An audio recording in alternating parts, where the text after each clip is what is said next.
This video is on how to use other visuals to help identify the anatomy pieces as you're trying to think through how you're going to utilize and identify.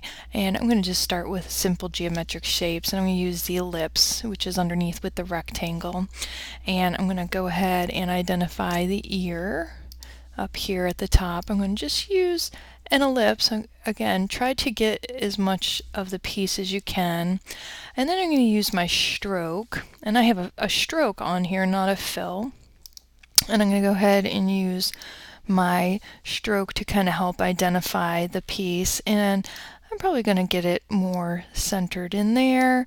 Just, kind of make sure that I have the whole piece selected. So you can use simple ellipses to do that. So again, the ear, if I decide I want to identify the neck, I can do that.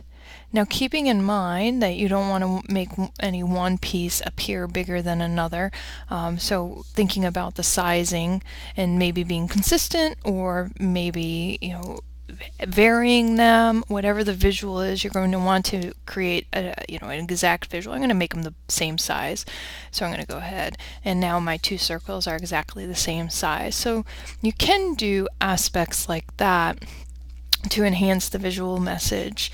I would recommend, even at that point, that you still consider a way to identify the piece itself, because making the circle around doesn't always, in this two instances, is a little obvious, but in other instances it may not be nearly as obvious.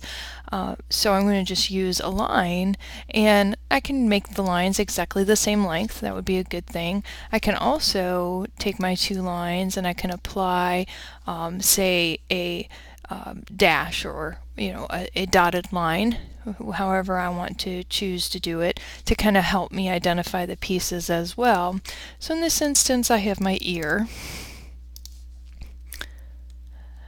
And then in this instance, I have my link. Again, being consistent in what I'm doing, the depth in which I'm doing it.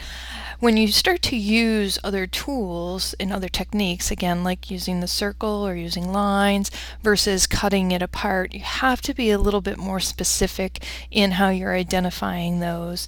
And consistency is going to be a big factor as well.